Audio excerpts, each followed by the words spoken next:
Gospels of the New Testament don't claim to be written by eyewitnesses, and in fact they were not written by eyewitnesses. The Gospel writers were living 40 to 50 to 60 years after Jesus died. They wrote the Gospels in Greek. Jesus' language was Aramaic. These Gospel writers were living in a different country. Decades later, where did they get their information from? They were not the followers of Jesus. They don't claim to be followers of Jesus, the disciples. They're written by later people, decades later, in a different language. Where did they get their information from? They heard stories about Jesus that had been in circulation year after year after year, decade after decade, down to the time that the gospel writers living in a different country, speaking a different language, heard the stories. What happens to oral stories when they are transmitted orally? They change. The gospel writers have discrepancies among themselves because the stories that were told and retold were changed over time, and the gospel writers themselves sometimes changed the stories. That's why there are discrepancies. That's why scholars might be able to tell you generally what Jesus was about. They can list 8 things that Jesus did, but they can't tell you the details and agree. Why can't scholars agree? Because there are so many discrepancies that the Gospels are not reliable. It's an inescapable position because there's a promise that God is sending pastors and teachers to take care of the church, and we know who they are. I mean, literally, John converted Polycarp, and Polycarp had a pupil, a disciple named Irenaeus, who wrote a 5-volume encyclopedia. And this is what he wrote. Matthew also issued a written gospel among the Hebrews in their own tongue. This is corroborated by Papias. While Peter and Paul were preaching at Rome and established the Church of Rome, they didn't start it. They laid the foundations for the apostles and the elders, stuff like that. After their departure, Mark, the disciple and the interpreter of Peter, did also hand down to us in writing what has been preached by Peter, and Luke also, the companion of Paul, recorded in a book the gospel preached by him. And he clearly tells us that he was the one leaning on the Lord's breast, and it's John the Apostle. And we can place Irenaeus in Polycarp's house. Now, Polycarp is the convert of the Apostle John, so we know exactly who wrote the Gospels. Afterward, John the Apostle of the Lord, who had also leaned upon his breast, says, did himself publish a gospel during the residence at Ephesus in Asia Minor. And he says there are 4 gospels and only 4, neither more, neither less. This is coming from Irenaeus, the pupil, the disciple of Polycarp, convert to the Apostle John. We have 2 letters where Irenaeus talks about Polycarp. We also have his own personal testimony about being in a bathhouse correcting a heretic there, where he learnt the ins and outs of the apostles. And listen to me very careful. It's been the majority position by the majority of the scholars for 2,000 years. Don't let anybody fool you. Because Irenaeus, living later, says that he knew Polycarp and that Polycarp knew John.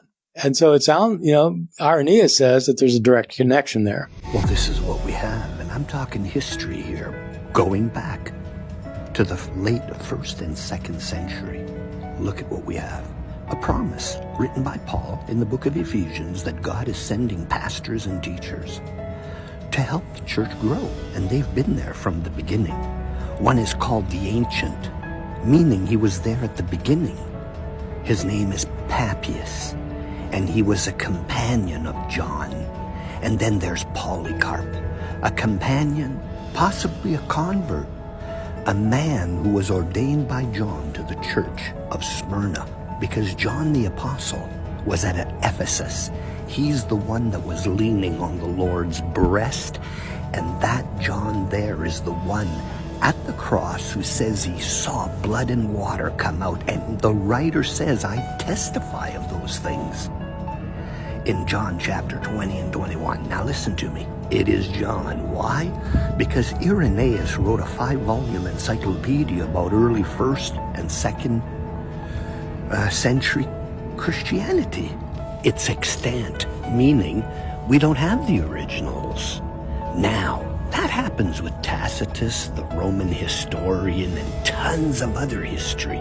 I mean, the biography of Alexander the Great is 400 years after the fact in the 1st century, by Plutarch. And that's important to remember. So here's what we have. We have Irenaeus, my friend, who wrote that 5-volume encyclopedia, and he mentions Papias and Polycarp as being companions, and on top of that, of John. So, in the writings of Irenaeus, according to Bart Ehrman, we can place Irenaeus, my friend, in Polycarp's house, living with him, and Bart says so. I mean, he has first-hand knowledge of what Polycarp knew about John the Apostle, because Polycarp was a convert of John the Apostle. And that's life, and it is what it is. Papias at Hierapolis, northern Galatia, there as the ancient man, is also companion. Irenaeus says so. He lived with Polycarp. We have evidence that Irenaeus wrote a letter to Florinius, a pastor in Rome, and states clearly he knew the Apostle John. And what's familiar to them is that their doctrine is the same. They're fighting Gnostics and heretics. Irenaeus wrote that letter to Florinius. We're going to look at it. He also wrote a letter to the bishop Victor. Also stating the fact that he knew the Apostle John. And again, all the doctrine is the same, fighting heretics. Irenaeus and the bathhouse. Now, in that public bathhouse, he had conversations with Polycarp, Irenaeus says, and they rebuked a heretic there named Cencreus. Literally, in public, Irenaeus and Polycarp in the bathhouse. Now, John the Apostle may very well have kept the Sabbath. Think about it, he's Jewish, so did Polycarp. Now listen to me. Polycarp wrote a letter to the Philippians, and there he says he was educated by the apostles. They preached the Gospels to them. Now Papias and Polycrates, that's in Upper Galatia. Polycrates, being the pastor there, mentions Papias as an ancient one, placing him at the beginning.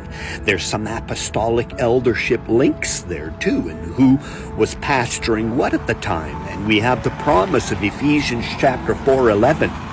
Later, 100 years later, the church father Eusebius quotes some of the stuff that Papias wrote. And then Polycarp's letter to the Philippians, chapter 6. My friend, very important info. We're going to take a good look at Papias of Hierapolis. And here it is. It was Irenaeus in his 5-volume encyclopedia that declares and describes Papias as the hearer of John, companion of Polycarp. Papias, who is the ancient, to which we have 10 citations. That's it. The books are lost. His 5 volumes are lost. We only have 10 citations collected by Irenaeus and mentioned again 100 years later by Eusebius. He clearly describes John and Polycarp and Papias as companions. Clearly John was alive, and he places John and the hearer of John in the present tense. This is exactly what Shank, a historian, says, and tons of other scholars, that it is written in the present tense describing the fact that he's still alive. Eusebius, 100 years later, says the same thing. 5 books, mentions Irenaeus. These things Papias, who was a hearer of John and a companion of Polycarp. When we see ecclesiastical history, that's Eusebius. When we see against heresies, well, that's Irenaeus. Now, Papias in the writing says, if then anyone came who had been a follower of the elders, I questioned him regarding the words of the elders. Anybody that knew the apostles, he says, what I asked about Andrew, Peter, they were both brothers. He knew that, right? Philip and Thomas and James. And here's the John. He wants to know about people that knew this John, okay? To corroborate what's going on, because he knows there's going to be false false letters, 2 Thessalonians chapter 2. And then he says this, that's all past tense. In the present tense, he says, and what things that Ariston and the elder John say. I want to hear the abiding voice. And here's Bart Ehrman, who makes it clear. The tense changed from past to present. What they're asking now from this John, who was still alive. Papias, the hearer.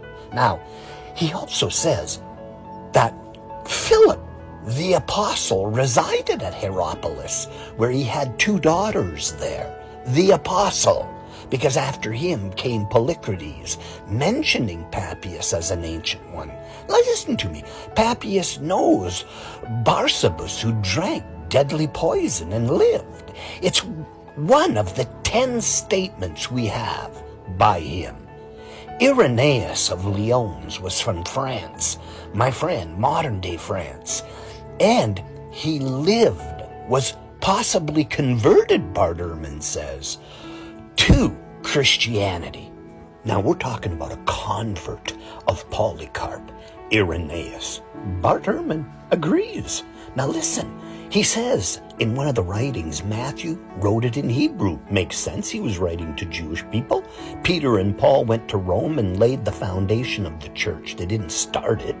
After their departure, Mark followed Peter, and Luke obviously followed Paul. Afterwards, John, the disciple of the Lord, who leaned on the Lord's breast, very important, published his gospel where?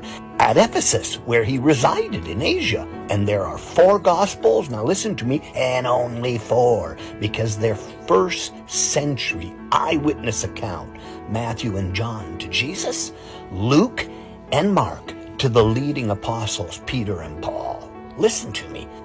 Now, the John we're talking about is the one that's leaning on the Lord's breast, to which we know is John the Apostle.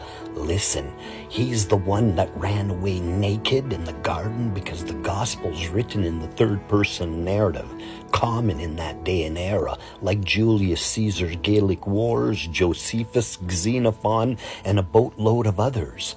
Now listen, the apostle that Jesus loved is John the Apostle. He would have been about 27 years of age, a pupil of Polycarp. Who says that? Bart Ehrman, man. We can place Irenaeus in the bathhouse and in Polycarp's house. I mean, think about that. Perhaps a convert, again mentioned and cited by Bart Ehrman.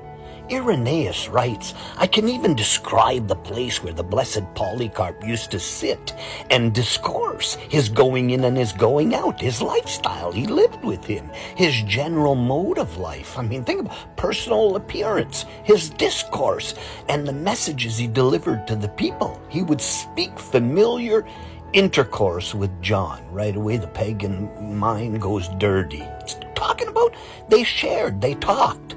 Now, it's important because Bart Ehrman supports that view.